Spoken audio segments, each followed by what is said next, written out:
This is section 6.1, and this is starting our chapter on rational numbers. A rational number is a number that can be written as, I'll just say P over Q, where Q is not 0, because you can't divide by 0, we know, and P and Q are integers. So a rational number is basically any integer over an integer. Now, how is that different than a fraction? A fraction is any real number over another real number. So basically the rational numbers are a subset of the fractions. So there's more fractions than there are rational numbers. So all rational numbers are considered fractions, but not all fractions are rational numbers. For example, the square root of 2 over 3 is a fraction, but it's not rational because that square root of 2 is not an integer.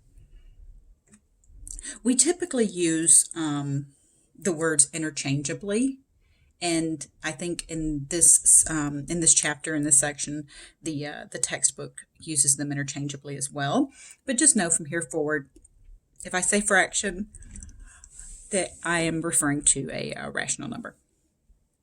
So we can utilize fractions in 4 ways. Division, that's where fractions show up. So if I was to say solve the equation 2x equals 1, I can look at fractions as a part to whole. So for instance, what fraction is shaded? So we have this whole and we have a little fraction of it shaded, a part of it.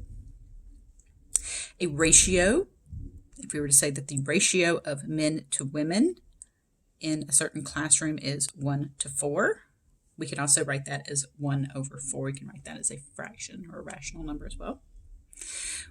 Probability. If you talk about the probability of rolling a 4 on a fair 6-sided die, that would be 1 out of 6. The rational numbers are dense. Now what that means is there's no next rational number. So with the whole numbers, we were able to write them in a list.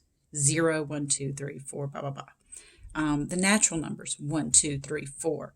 The integers, we had like dot, dot, dot, and then like -3, -2, -1, 0, 1, 2, 3. We can't do that with the rational numbers because there's an order to them, but if we write 1, like say 1/2, what's the next one? Well, there is no next rational number. Between any 2 rational numbers, there's always another rational number.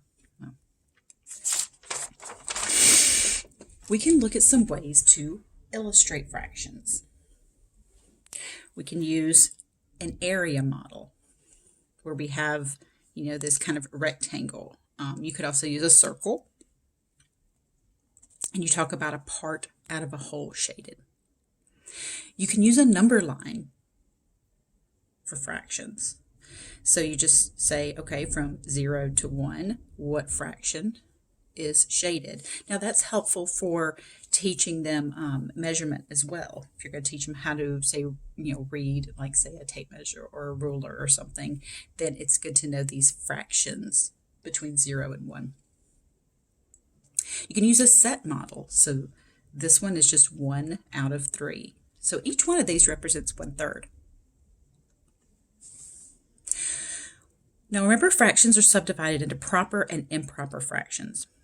A proper fraction is if the absolute value of A is less than the absolute value of B. Now the reason we have to say absolute value, because if this was say -1/2, you would say, well, -1, or sorry, say negative, I'm trying to think of a better one here.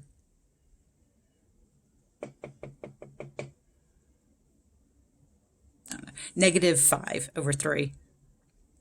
Then you would say, well, -5 is smaller than 3, so that would be a proper fraction, when in fact it's not. It's an improper fraction, because that absolute value would be 5 over 3. So we just need that absolute value in there for that definition of proper and improper. Now, the fundamental theorem of fractions is also the equality of fractions kind of theorem here. And it says if you take a fraction and you multiply it by the same number on the top, same non-zero number on the top and bottom, that those 2 fractions are equal. Now, really, that's just because this is multiplying by 1. If you multiply by 1, you're not changing anything. So what that tells us is how to get things like 1/2, 2/4, 3/6, 5/10, and all those fractions that are equivalent or equal to each other. So a fraction, a over b, is in simplest form if a and b are relatively prime. Now remember from previous chapter, relatively prime means that its greatest common factor is 1. Now you also could call it the simplest form. You can also say that it's completely reduced. That's another way of saying simplest form.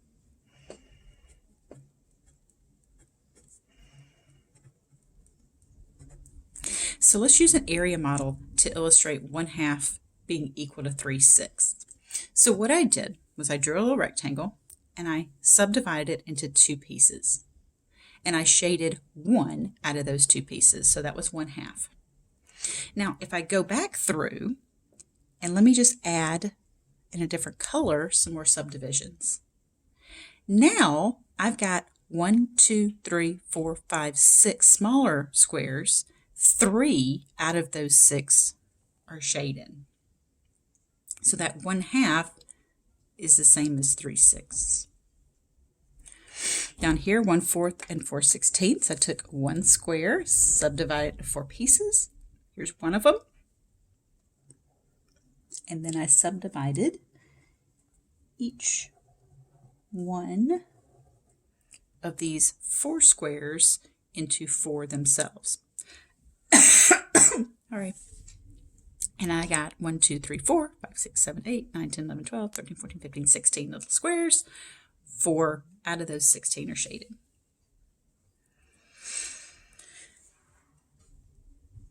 Another thing that you can do, you can use other models for this. You can use fraction strips, which look like this. So 1/2 being the same as 3/6. Now these are similar to those Cuisenaire rods that we did, only remember the Cuisenaire rods weren't fractions. They were like your 1 was your square, and then the bars got bigger up to 10.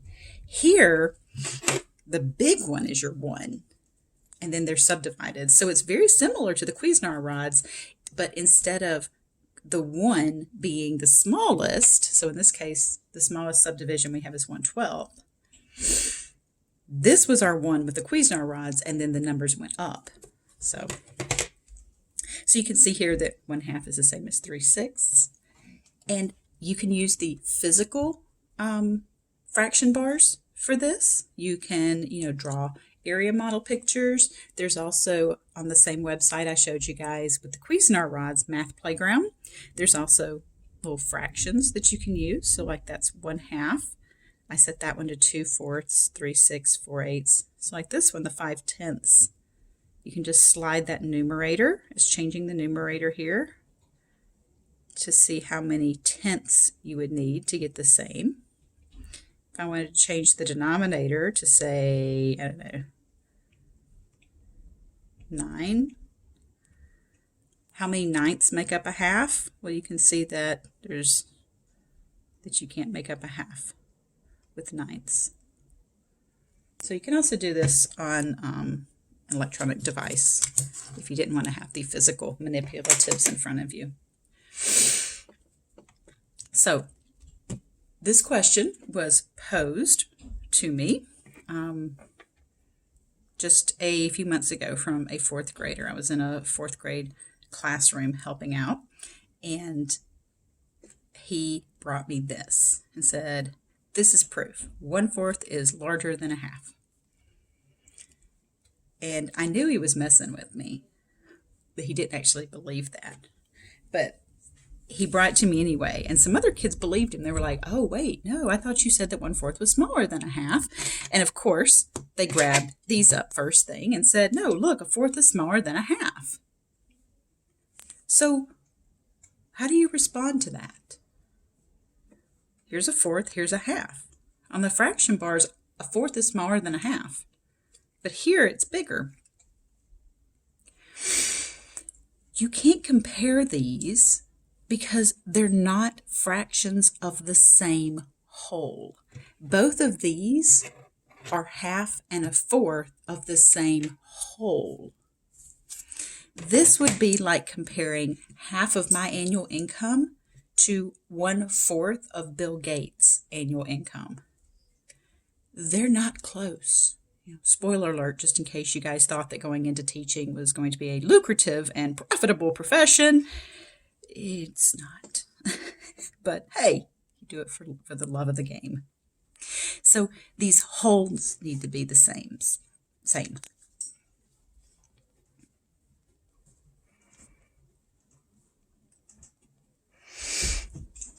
So the wholes are not the same.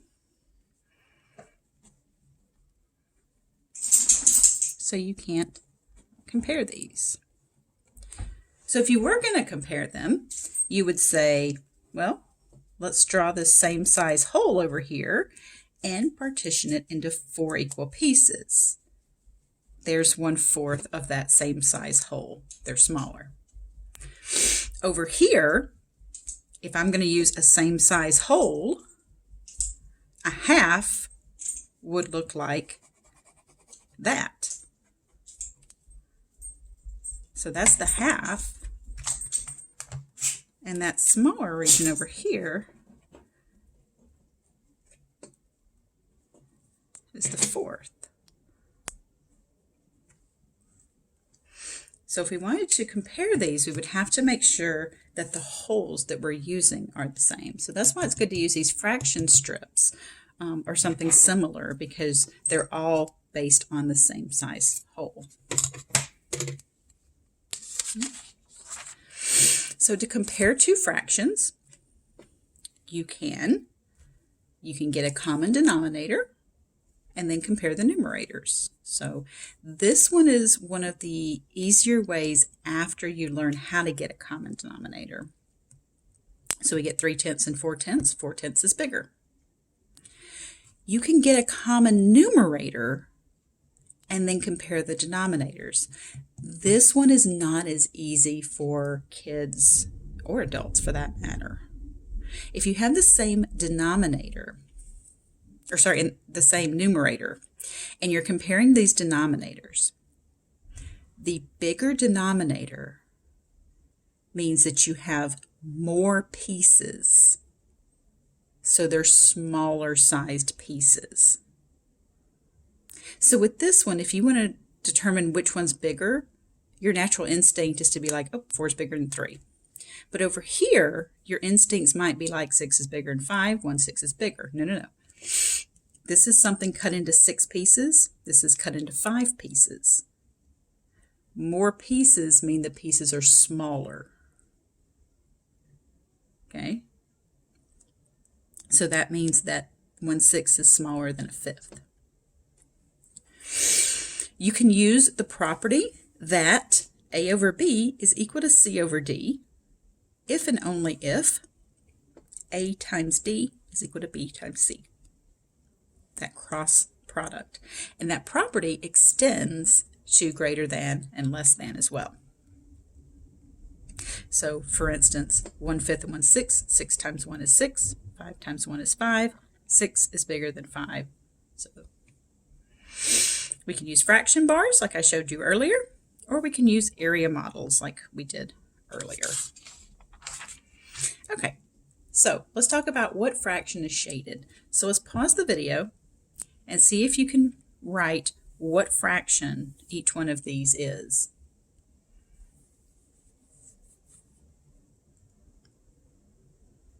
Okay, so it might be kind of hard to tell with this one. This is just one circle, 2 pieces.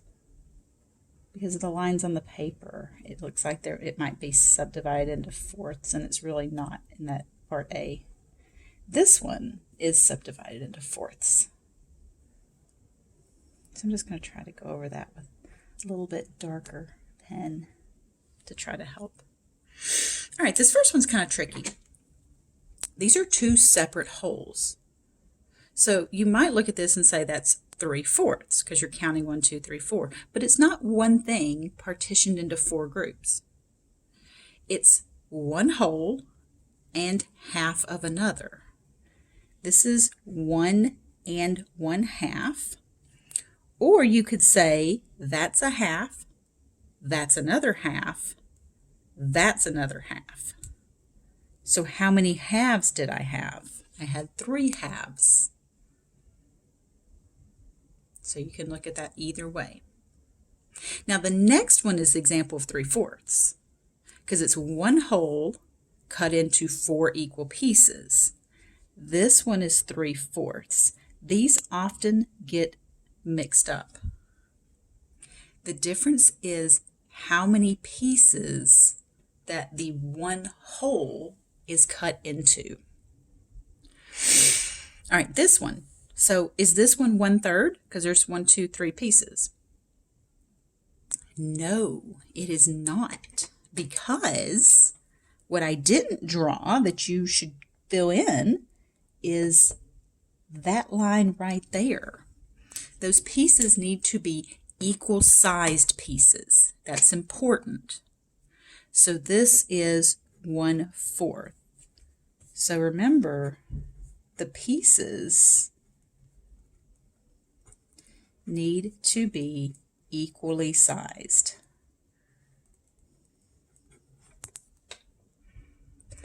Okay, so down here, it's kind of similar to what I did right here, that I didn't partition it up completely, so I left that for you to figure out how to partition it off there. So once again, we're going to do. So that would be, oops, dropped my cap on my pen. That's 1, 2, 3, 4, 5, 6 pieces, 2 of which are shaded. Now, if you know about fractions, you know that that reduces to 1/3. So you might want to look at this in terms of that's a third, that's a third, that's a third. And if those 2 were shaded top and bottom, you could see that that's also 1/3. All right, and then lastly, we have the number line. So on the number line here, we've got 0 to 1. So there's my whole. Here's my halfway. Here's my halfway to halfway. And then here's halfway between 1/2 and 1. So how much is all of this? Well, let's look at these little tiny subdivisions here. How many subdivisions are there? Well, let's count the spaces. Don't count the tick marks. From here to here is 1 space. Here's another one. 2, 3, 4, 5, 6, 7, 8. So this full length of 1 is cut into 8 segments. That means each one of these is 1/8. All right, so that means this is 1/8. All right, so that makes the next one, oh, wait a minute, I've got that as 1/4. That's going to be 1/8, 2/8, which is the same as 1/4, 3/8, 4/8, which is the same as 1/2, 5/8, do you guys see the pattern here? 6/8, which reduces to be 3/4, 7/8, and finally 8/8, which is 1. If you mistakenly try to count the tick marks, you might count 0 and then get 9. You don't want to count 0 because that's not marking off a segment. So this line is cut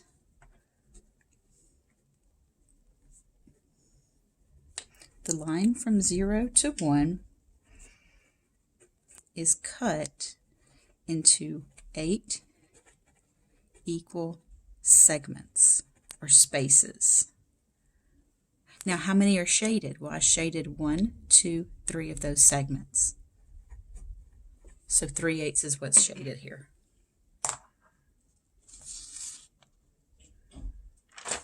All right. Last up for this section is to explain the problem with these shadings. So pause the video and see if you can figure out what's wrong with this shading for 1/6 and what's wrong with this shading for 2/3. Okay, well, just like we talked about back here,